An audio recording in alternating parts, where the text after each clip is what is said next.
नमस्कार, स्वागत है आप सभी का। उत्तर प्रदेश की सामान्य ज्ञान के प्रश्नों की श्रृंखला में आज ये 8वां मार्क टेस्ट है, जिसमें हम लोग प्रश्नों को हल करेंगे उत्तर प्रदेश से संबंधित, जो उत्तर प्रदेश विशेष आपसे एग्जाम में पूछा जाता है।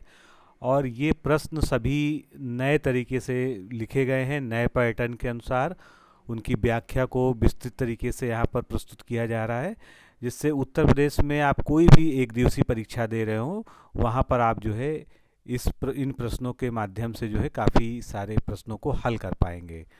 तो शुरुआत करते हैं। अगर आप समीक्षा अधिकारी, सहायक समीक्षा अधिकारी आदि परीक्षाओं की तैयारी कर रहे हैं, तो आप हमारे वीडियो लेक्चर प्रोग्राम से जुड़कर, जिसको हम लोगों ने फाउंडेशन बैच का नाम दिया है, अपनी तैयारी को और बेहतर स्वरूप प्रदान कर सकते हैं और अपनी सफलता को सुनिश्चित कर सकते हैं। इसमें आपको जो है सिलेबस के अनुसार जो है सभी टॉपिक्स के वीडियो लेक्चर्स दिए जाते हैं, पीडीएफ में नोट प्रोवाइड किया जाता है, टेस्ट सीरीज़ दी जाती है, टेलीग्राम ग्रुप के माध्यम से सपोर्ट दिया जाता है। और अधिक जानकारी के लिए आप हमारे इस नंबर पर, जो संस्थान का नंबर है, इस पे जो है आर ओ लिख के व्हाट्सएप कर दीजिए। आपको रिप्लाई में सारी जो है जानकारी से संबंधित दे दी जाएगी। चलिए शुरुआत करते हैं। 211वां प्रश्न देखते हैं इस श्रृंखला का। Doctor Ambedkar institute of technology for handicapped कहाँ पर स्थित है? तो ध्यान से प्रश्न को समझिएगा, चारों ऑप्शंस को पढ़िए। लखनऊ, कानपुर, रायबरेली, लखनऊ। क्योंकि डॉक्टर अंबेडकर के नाम पे बहुत सारे इंस्टीट्यूट बने हुए हैं उत्तर प्रदेश में, तो उत्तर देने से पहले थोड़ा सा सोच के आपको उत्तर देना होगा। Doctor Ambedkar institute of technology for handicapped ये कहाँ पर स्थित है? ये कानपुर में स्थित है। बी ऑप्शन हमारा यहाँ पर करेक्ट होगा। और इसकी स्थापना अगर आपसे पूछ ली जाए तो 1997 में इसकी स्थापना की गई थी। अगला प्रश्न, निम्नलिखित में से किन जिलों का समूह, चार चार जिलों का समूह दिया हुआ है, उत्तर प्रदेश के क्रमशः पूर्वी, पश्चिमी, उत्तरी व दक्षिणी सीमा को निर्धारित करते हैं? यानी आपको एग्जैक्टली उत्तर प्रदेश की सारे सीमावर्ती जिले, और वो भी जो है जो उसके छोर हैं, पूर्वी छोर, पश्चिमी छोर, उत्तरी छोर व दक्षिणी छोर पर कौन कौन से जनपद स्थित हैं, उनको क्रम से पता होना चाहिए। और क्रम भी आपको ये रखना है, पूर्वी, पश्चिमी, उत्तरी व दक्षिणी के हिसाब से आपको बताना है। तो इसका सही उत्तर क्या हो जाएगा? इसका सही उत्तर हो जाएगा बलिया, शामली, सहारनपुर, सोनभद्र। किस प्रकार से? तो बलिया जो है उत्तर प्रदेश का सबसे पूर्वी जिला है, सबसे पश्चिमी जिला शामली है, सबसे उत्तरी जिला सहारनपुर है, और सबसे दक्षिण का जो जिला है वो सोनभद्र है। एक बार हम लोग मैप पे देखते हैं तो आपको ज़्यादा समझ में आएगा। सबसे उत्तर में आप देखिए सहारनपुर, ये हिमाचल प्रदेश, हरियाणा और उत्तराखंड आदि की सीमाओं से मिलता हुआ है। उसके बाद जो है हम लोग बात करेंगे सबसे पश्चिमी जिला। तो सबसे पश्चिमी जिला हमने जैसा कि कहा शामली है, उसके ठीक नीचे जो है ये शामली आ जाएगा। सबसे पूर्वी जिला बलिया है और सबसे दक्षिणी जिला जो है सोनभद्र है। तो इस मैप को आप याद रखेंगे तो हमेशा जो है इस तरह के प्रश्नों को आसानी से सॉल्व कर लेंगे। आगे बढ़ेंगे। निम्नलिखित विशेषताओं के आधार पर प्रदेश के जिले की पहचान कीजिए। ये उत्तर प्रदेश के एक जिले के बारे में 3 कथन दिए हैं और ये तीनों कथन सही है, मतलब इसमें कथन पर कोई डाउट नहीं है आपको करना है। इन कथनों के आधार पर आपको उत्तर प्रदेश के उस जिले की पहचान करनी है जिसके बारे में ये बताया जा रहा है। तो पहला कथन है, इसकी सीमा मध्य प्रदेश राज्य को स्पर्श करती है, यानी मध्य प्रदेश का सीमावर्ती जो है जिला है। यहाँ पान प्रयोग एवं प्रशिक्षण केंद्र स्थित है। दूसरी कंडीशन हो गई, यहाँ विजय सागर पक्षी विहार भी स्थित है, उसके लिए ये जाना जाता है। तो हमेशा जो है इस तरह के प्रश्न में विशेषकर पान उत्पादन के लिए उत्तर प्रदेश में विशेष रूप से एक ही जिला मशहूर है, वो है महोबा। तो इसका सही उत्तर जो हो जाएगा वो महोबा हो जाएगा। अब हम लोग महोबा को मैप में एक बार देख लें तो हम लोग को याद हो जाएगा, ये हमारा महोबा है जो मध्य प्रदेश से सीमावर्ती है। इसके बगल में झांसी, जालौन, हमीरपुर, बांदा, क्योंकि ये बुंदेलखंड क्षेत्र का है तो ये जो है मध्य प्रदेश से संबंधित है, मध्य प्रदेश से जुड़ा हुआ है। और यहाँ पर जो है बुंदेलखंड के जितने डिस्ट्रिक्ट्स हैं उनसे घिरा हुआ भी है। तो सारी ये विशेषताएं महोबा जनपद की थीं। अगला प्रश्न देखेंगे, प्रदेश के किन जिलों में पटसन की खेती होती है? जूट या पटसन की खेती जो है इनमें से किन जिलों में होती है ये बताना है। उत्तर प्रदेश में पटसन भी जो है अच्छी मात्रा में वो जो है उपज होती है, प्रमुख फसल के रूप में देखा जाता है उसको। लेकिन ये एक क्षेत्र विशेष तक सीमित है। तो इसकी खेती कहाँ पर होती है?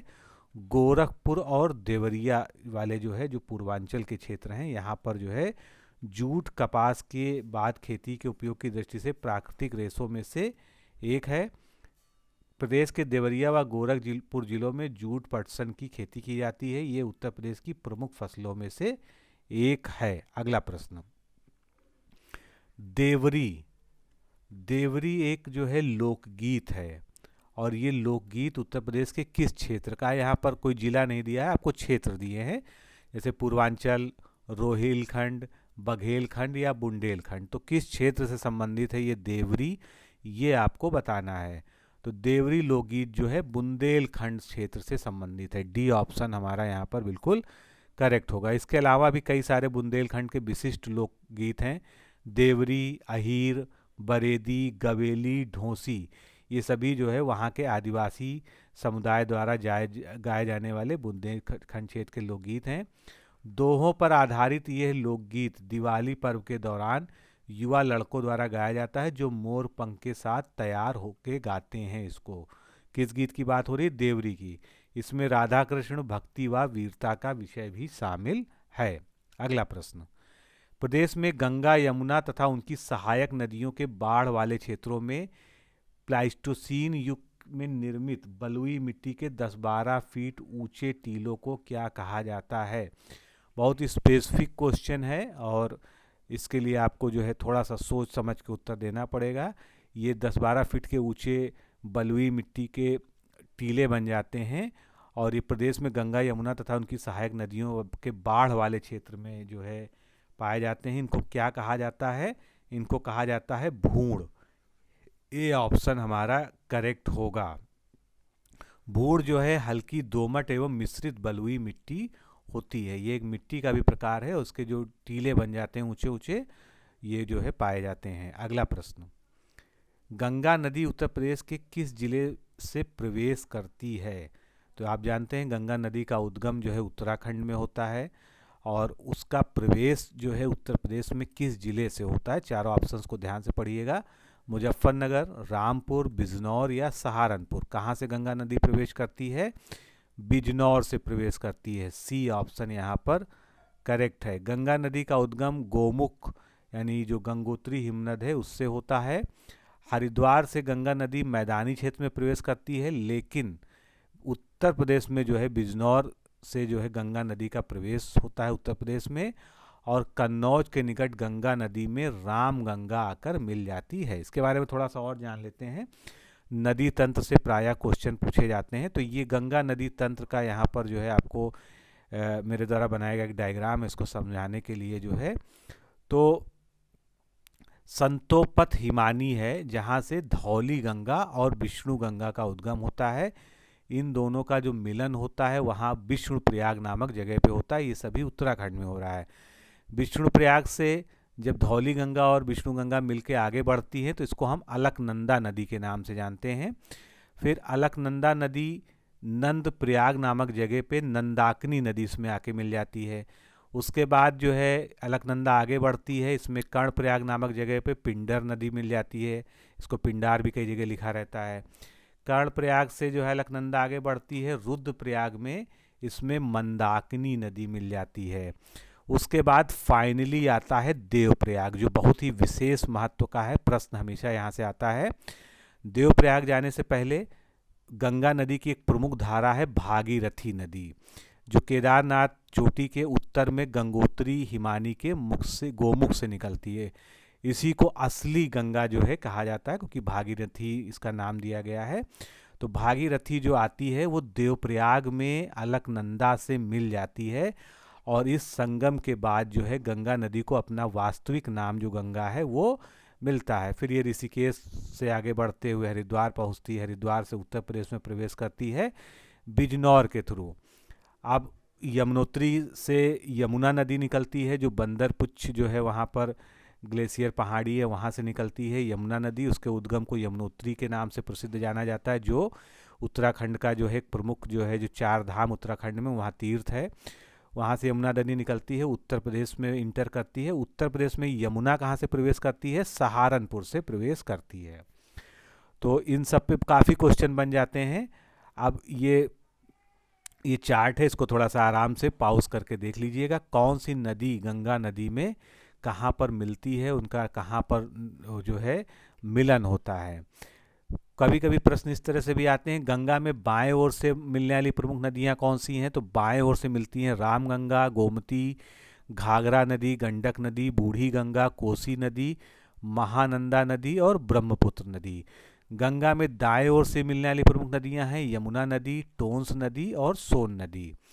गंगा की जो सहायक नदियां हैं इनका पश्चिम से पूर्व की ओर क्रम, ये भी याद रखने वाली चीज़ है, कभी पूछा जा सकता है एग्जाम में। तो पूर्व से पश्चिम से पूर्व का क्रम, मतलब पश्चिम से मिलना शुरू करती हैं और पूर्व तक आते मिलती चली जाती हैं। तो यमुना मिलती है सबसे पहले पश्चिम से, उसके बाद टोंस, उसके बाद गोमती, घाघरा, सोन, गंडक, बूढ़ी गंगा, कोसी और महानंदा का मिलन होता है। जो मैंने आपको उद्गम वाला चित्र दिखाया था उसी का ये विस्तार है। अब ये उत्तर प्रदेश में सारी नदियों का आप तंत्र देख सकते हैं। गंगा नदी बिजनौर से प्रवेश करती है, कानपुर, कन्नौज इत्यादि होते हुए ये प्रयागराज में आ जाती है। प्रयागराज में इसका संगम होता है किससे? यमुना नदी से। यमुना नदी जो है निकलती है, ये भी जो है उत्तराखंड से ही आ रही है, सहारनपुर होते हुए नोएडा में यमुना नदी का मिलन होता है हिंडन नदी से। इसके बाद औरैया इटावा के बाद ये चंबल से मिलती है, फिर जो है ये जालौन इसमें जो है बेतवा की धारा और ये आती है, फिर हमीरपुर में जो है फाइनली मिलती है, केन नदी बांदा में मिलती है, फिर टोंस नदी जिसको तमसा नदी भी कहते हैं ये प्रयागराज में आके मिलती है, गंगा नदी से बेलन नदी का मिलन होता है। तो इस तरह से उत्तर प्रदेश का एक पूरा नदी तंत्र है।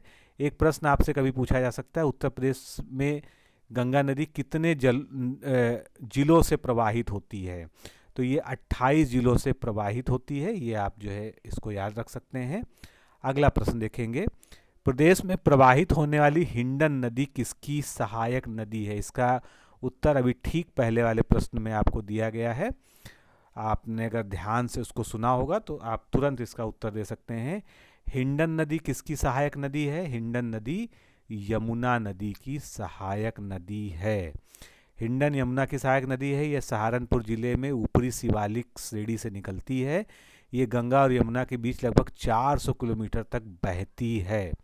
फिर से आप देख लीजिए, ये गंगा नदी है, ये यमुना नदी, इसके बीच में इसका 400 किलोमीटर का रन होता है और नोएडा में आकर ये जो है नोएडा के पास जो है यमुना नदी में मिल जाती है। अगला प्रश्न, दीनदयाल उपाध्याय राज्य ग्राम विकास संस्थान का मुख्यालय कहाँ पर स्थित है?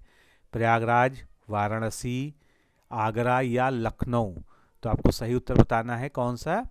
दीनदयाल उपाध्याय राज्य ग्राम विकास संस्थान का मुख्यालय स्थित है लखनऊ में। डी ऑप्शन इसका बिल्कुल करेक्ट है। ये संस्था अपने वर्तमान स्वरूप में 1 अप्रैल 1982 को अस्तित्व में आई थी, यानी जब इसकी स्थापना हुई थी तो इसका जो है स्वरूप अलग था, इसका नाम अलग था, लेकिन जो वर्तमान जो है आप देखते हैं वो जो है 1 अप्रैल 1982 को अस्तित्व में आया था संस्थान। अगला प्रश्न, निम्नलिखित में से कौन सी उत्तर प्रदेश राज्य की एक प्राकृतिक झील है?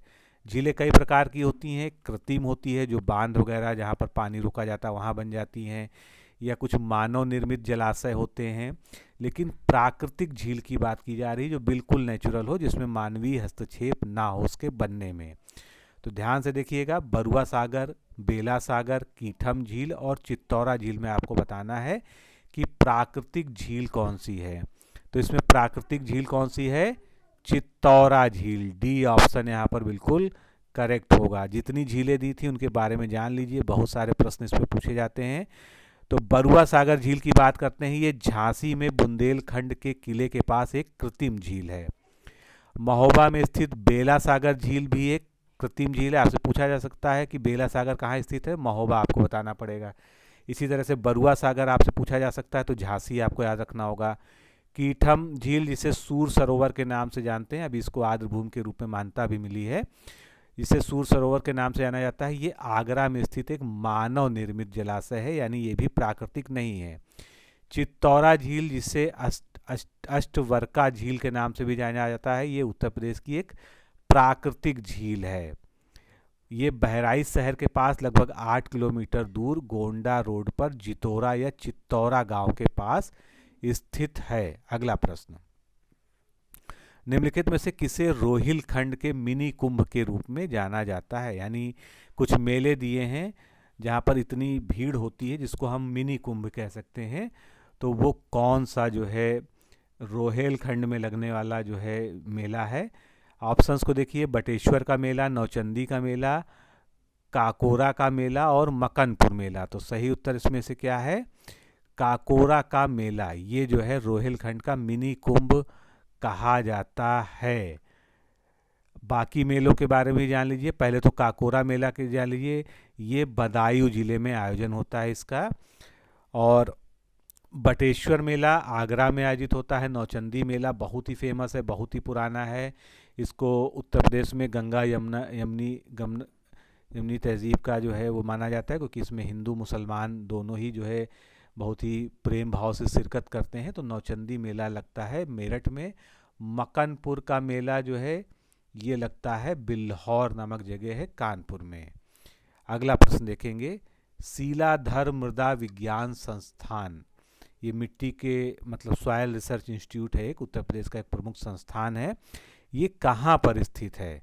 प्रयागराज, वाराणसी, लखनऊ या मेरठ में से आपको उत्तर देना है कि ये कहाँ पर स्थित है। तो इसका सही उत्तर क्या होगा?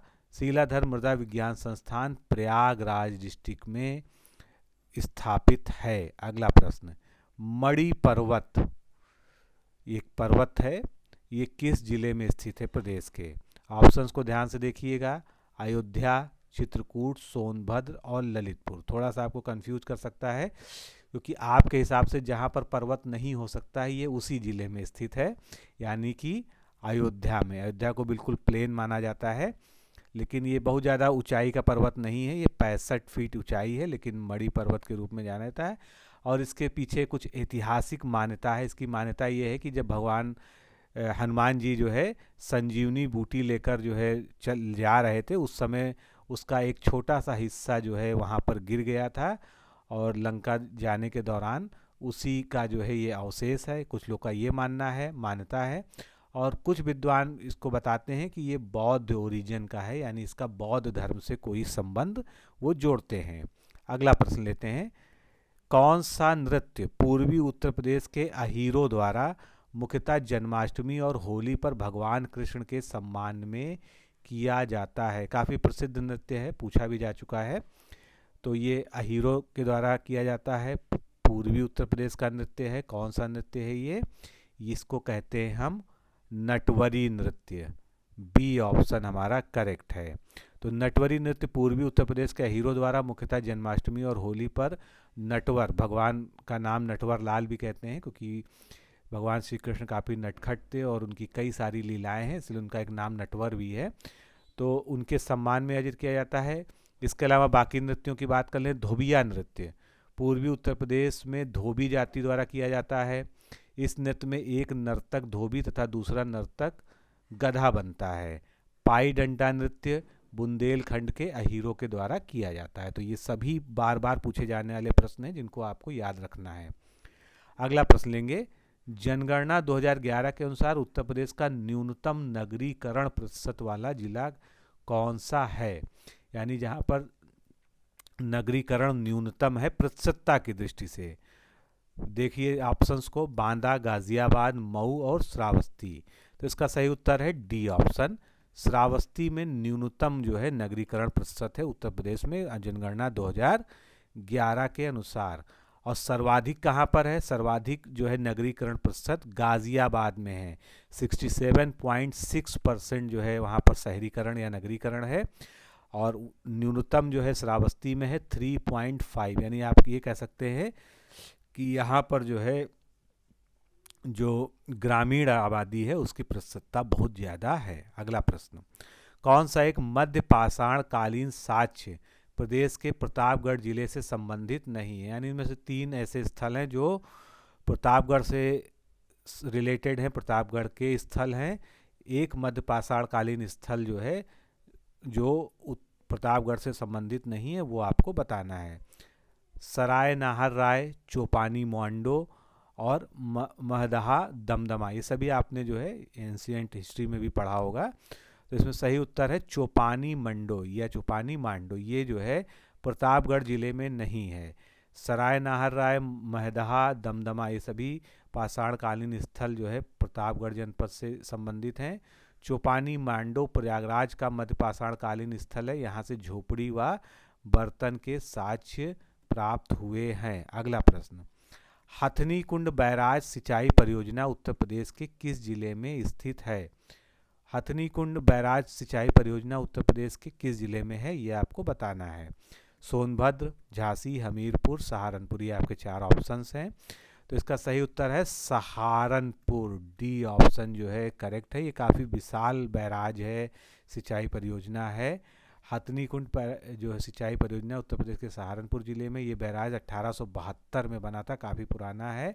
यमुना नदी पर बनाया गया था। ये 5 राज्यों उत्तर प्रदेश, हिमाचल प्रदेश, राजस्थान, हरियाणा व दिल्ली की संयुक्त परियोजना है। ये भी फैक्ट जो है एग्जाम पॉइंट ऑफ व्यू से महत्वपूर्ण है। अगला प्रश्न, निम्नलिखित में से गलत कथन की पहचान कीजिए। असत्य कथन कौन सा है, ये आपको इसमें से बताना है। तो इसके लिए आपको सबको ध्यान से पढ़ना होगा, समझना होगा। पटना पक्षी अभ्यारण्य उत्तर प्रदेश के एटा जिले में है। निश्चित रूप से अगर आपने पढ़ा है तो आपको पता है ये सही कथन है। पटना पक्षी अभ्यारण्य एक सबसे छोटा अभ्यारण्य माना जाता है, एटा जिले में है। क्षेत्रफल के आधार पर सबसे बड़ा जिला उत्तर प्रदेश का कौन सा है? लखीमपुर खीरी। क्या ये करेक्ट है? बिल्कुल करेक्ट फैक्ट है। उत्तर प्रदेश भारत का सबसे बड़ा खाद्यान्न उत्पादक राज्य है। क्या ये सही फैक्ट है? बिल्कुल सही फैक्ट है। यानी गलत हमारा क्या है? डी ऑप्शन जो है एग्जाम पॉइंट ऑफ व्यू से सही है, सॉरी इस प्रश्न के हिसाब सही है। 1958 में प्रदेश में पंचायती राज विभाग की स्थापना हुई, ये गलत है क्योंकि ये ईयर ही गलत है। 1948 में पंचायती राज विभाग की स्थापना हुई थी। तो सारे फैक्ट्स को एक बार दोहरा लेते हैं। पटना पक्षी अभ्यारण्य उत्तर प्रदेश का सबसे छोटा पक्षी अभ्यारण्य है, ये एटा जिले में स्थित है। लखीमपुर खीरी जिला 7,686 वर्ग किलोमीटर के क्षेत्रफल में फैला हुआ है और ये सबसे बड़ा जिला है क्षेत्रफल की दृष्टि से। 1948 में पंचायती राज विभाग को ग्राम पंचायतों के कामकाज के मार्गदर्शन, विनियमन, निगरानी की जिम्मेदारी के साथ बनाया गया था। अगला प्रश्न लेते हैं, इलाहाबादी सफ़ेदा किस फल की एक प्रसिद्ध किस्म है? इलाहाबादी सफ़ेदा, तो ध्यान से देखिए, अनार, अमरूद, आम, पपीता। इलाहाबादी सफ़ेदा या इलाहाबाद का सफ़ेदा जो है कौन सा फल है जो बहुत ही फेमस है? वो है अमरूद। वैसे भी इलाहाबाद अमरूद के लिए बहुत ही फेमस है, प्रयागराज जो है। तो इलाहाबादी सफ़ेदा सभी उपलब्ध अमरूद की किस्मों में सबसे प्रसिद्ध व मांग वाली किस्म है, इसकी बहुत डिमांड है। इसका उपयोग तालिका और प्रसंस्करण दोनों के लिए किया जाता है। अगला प्रश्न, 1857 यानी 1857 के विद्रोह की शुरुआत करने वाले क्रांतिकारी, वीर क्रांतिकारी उत्तर प्रदेश के मंगल पांडे का संबंध किस जिले से था? निश्चित रूप से इस प्रश्न का उत्तर आप सभी को पता है, तो फटाफट उत्तर दीजिए इसका। चारों ऑप्शंस को देखिए ध्यान से। बलिया, प्रयागराज, कानपुर, वाराणसी में से सही उत्तर क्या है? बलिया, ए ऑप्शन बिल्कुल यहाँ पर करेक्ट है। बैरकपुर कलकत्ता की 34वीं सैनिक बटालियन या छावनी के सैनिक मंगल पांडे ने 29 मार्च 1857 को विद्रोह की पहली गोली चलाई थी और वो बलिया जनपद के निवासी थे। अगला प्रश्न, उत्तर प्रदेश के प्रसिद्ध साहित्यकार केदारनाथ सिंह को किस वर्ष प्रतिष्ठित सम्मान जो ज्ञानपीठ पुरस्कार है इससे सम्मानित किया गया था?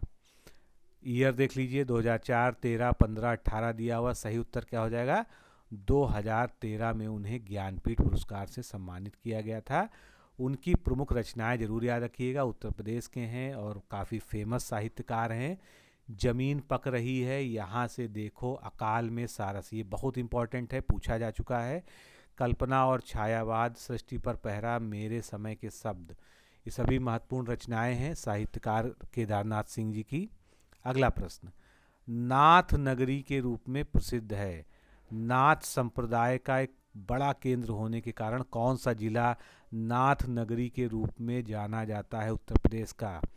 सही उत्तर क्या है? गोरखपुर। गोरखपुर में गोरक्षनाथ या जिसको गोरखनाथ भी कहते हैं, तो गोरक्षनाथ मंदिर जो नाथ संप्रदाय का एक प्रसिद्ध मंदिर है, उसके कारण प्रसिद्ध है, और इसी कारण जो है गोरखपुर को नाथ नगरी भी कहा जाता है। घासिया जनजाति उत्तर प्रदेश के किस भाग में पाई जाती है? तो यहाँ पर केवल आपको क्षेत्र बताना है, पूर्वी भाग, पश्चिमी भाग, उत्तरी भाग, दक्षिणी भाग, पर्टिकुलर आपसे जिला नहीं पूछा गया है। तो सही उत्तर क्या है इसका? इसका सही उत्तर है दक्षिणी भाग में पाई जाती है। दक्षिणी भाग का मतलब आपका मिर्जापुर और सोनभद्र के क्षेत्र में प्रदेश की घासिया जनजातियां पाई जाती हैं। इन्हें प्रदेश में अनुसूचित जाति का दर्जा भी प्राप्त है। अगला प्रश्न, पूर्व ऐतिहासिक काल यानी प्री हिस्टोरिक पीरियड के चित्रों से युक्त प्रसिद्ध पंचमुखी गुफाएं किस जिले में स्थित हैं? पंचमुखी गुफाएं अगर आप जानते होंगे तो निश्चित रूप से सही उत्तर दे पाएंगे। ऑप्शंस देखिए, सहारनपुर, वाराणसी, सोनभद्र और मिर्जापुर। तो ये जो पंचमुखी गुफाएं हैं जहाँ पर प्री हिस्टोरिक काल की जो है चित्र उकेरे गए हैं गुफाओं में, ये है सोनभद्र में। सी ऑप्शन इसका करेक्ट है। ये प्राचीन चित्रकला पक्ष है जो प्रागैतिहासिक काल में से विद्यमान है। ये गुफाएं मध्य पाषाण काल से लेके हेलियोलिथिक युग तक की अवधि का विवरण प्रदान करती हैं। अगला प्रश्न, उत्तर प्रदेश में कृषि उत्पादन मंडी अधिनियम कब लाया गया था? कब लाया गया था ये बताना है आपको यहाँ पर। तो उत्तर प्रदेश में कृषि उत्पादन मंडी अधिनियम लाया गया था 1964 में। सी ऑप्शन हमारा यहाँ पर बिल्कुल करेक्ट है। उत्तर प्रदेश कृषि उत्पादन मंडी अधिनियम 1964 को कृषि उपज की बिक्री और खरीद के नियमन के लिए प्रदेश में बेरोजगारों की स्थापना, अधीक्षण, नियंत्रण के लिए अधिनियमित किया गया है। इसे 7 अगस्त 1964 को प्रदेश की विधानसभा द्वारा तथा 8 सितंबर 1964 को विधान परिषद के द्वारा पारित किया गया था। अगला प्रश्न लेंगे, निम्नलिखित में से असुमेलित युग्म की पहचान कीजिए। मेले और उत्सव आपको दिए गए हैं एक तरफ, उसके सामने स्थान दिया गए हैं, कहाँ पर वो लगते हैं। आपको बताना है कि इसमें से कौन सा युग्म गलत है, जो असुमेलित है वो आपको बताना है। श्रृंगीराम मेला फर्रुखाबाद में लगता है, हाँ बिल्कुल लगता है। आयुर्वेद महोत्सव झांसी में मनाया जाता है, बिल्कुल मनाया जाता है। कालिंजर मेला बांदा में मनाया जाता है, बिल्कुल मनाया जाता है। बेरिया घाट का मेला मथुरा में नहीं लगता है, ये हरदोई जनपद का एक प्रसिद्ध मेला है। बी ऑप्शन हमारा यहाँ पर जो है सुमेलित नहीं था। तो बेरिया घाट मेला प्रतिवर्ष हरदोई में आयोजित होता है, ना कि मथुरा में। अगला प्रश्न लेंगे, प्रयागराज की कौन सी गायिका जिन्हें 56 छुरी के नाम से जाना जाता है अपनी मीठी आवाज़ के लिए काफ़ी प्रसिद्ध थीं? 56 छुरी निश्चित रूप से आप जानते हैं, इनके ऊपर कई सारे जो है गाने भी बने हैं। तो 56 छुरी के नाम से इन गायिका को जाना जाता था, बहुत ही प्रसिद्ध थी। इनका जो है असली नाम है जानकी बाई, प्रयागराज की हैं ये। ए ऑप्शन यहाँ पर करेक्ट है। और इनकी एक विशिष्ट प्रकार की गायन शैली थी, अपनी मीठी आवाज़ के लिए फेमस रही हैं। अगला प्रश्न लेंगे, रिक्त स्थान दिया गया है, एक घड़ा नृत्य है, यानी घड़े को लेकर ये नृत्य किया जाता है, जो ब्रजभूमि का लोक नृत्य है। आपको बताना है कौन सा है, पाई डंडा, चरकुला नृत्य, राई नृत्य या नटवरी में से आपको सही उत्तर चुनना है। तो ब्रजभूमि का लोक नृत्य जो एक घड़ा नृत्य है वो है चरकुला। बी ऑप्शन यहाँ पर करेक्ट है। ये नृत्य सिर पर रथ के पहियों पर कई घड़ों को रखकर किया जाता है। इसके अलावा जो बाकी नृत्य दिए थे उनका भी देख लीजिए कहाँ कहाँ पर हैं। पाई डंडा नृत्य बुंदेलखंड का है, राई नृत्य भी बुंदेलखंड का है, और नटवरी जो है ये पूर्वी उत्तर प्रदेश का नृत्य है। अगला प्रश्न लेंगे, अंतर्राष्ट्रीय चावल अनुसंधान संस्थान का क्षेत्रीय केंद्र कहाँ पर स्थित है? तो अंतर्राष्ट्रीय चावल अनुसंधान संस्थान का क्षेत्रीय केंद्र प्रदेश में स्थित है, वाराणसी में। ए ऑप्शन हमारा बिल्कुल करेक्ट है। इसको जो है IRRI यानी international rice research institute Varanasi में स्थित है। अगला प्रश्न, उत्तर प्रदेश का राजकीय पक्षी क्या है, जिसको राजकीय पक्षी का दर्जा दिया गया है? इनमें से कौन सा है वो? सारस या क्रोंच भी कहते हैं उसको। सी ऑप्शन हमारा करेक्ट है। सारस या क्रेन या क्रंच जो है ये उत्तर प्रदेश का राजकीय पक्षी है। बाकी प्रतीक भी देख लेते हैं। राजकीय चिन्ह मछली एवं तीर कमान है।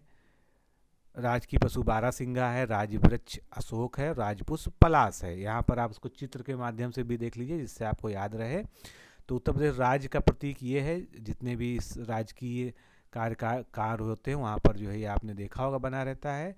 राजकीय चिन्ह क्या है? एक वृत्त में 2 मछलियाँ, एक तीर धनुष। यहाँ पर देखिए 2 मछलियाँ, एक तीर और एक धनुष। ये राजकीय चिन्ह है जो 1938 में स्वीकृत किया गया था। उत्तर प्रदेश का राजकीय वृक्ष क्या है? अशोक का वृक्ष है। राजकीय पुष्प जो है पलाश या परसा कहा जाता है। इसको ढाक भी कहते हैं, इसको टेसू भी कहते हैं। ब्यूटिया मोनोस्पर्मा इसका जो है साइंटिफिक नेम है। इसको जंगल की आग भी कहा जाता है क्योंकि जब ये लाल लाल फूल जो है एक साथ खिल जाते हैं जंगल में तो ये बिल्कुल आग की तरह दूर से दिखाई जाता है। तो इसका एक जो है प्रचलित नाम जो है जंगल की आग भी है।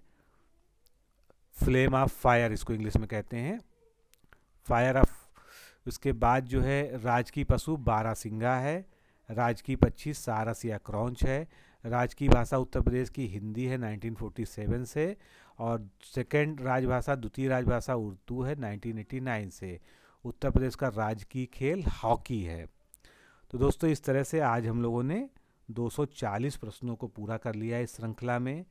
व्याख्या बहुत ही महत्वपूर्ण है, प्रश्नों को लगातार रिवीजन भी करिए। अगर आप पहली बार इस लेक्चर को या सीरीज को देख रहे हैं तो अब तक जितने भी प्रश्न इससे पहले सीरीज में कराए गए हैं उनको प्लेलिस्ट में जाकर देख लीजिए और लगातार उनका रिवीजन करिए। निश्चित रूप से आपको एग्ज़ाम में इससे प्रश्न मिलने ही मिलने हैं। तो अभी के लिए इतना ही, फिर मिलते हैं। नमस्कार, धन्यवाद।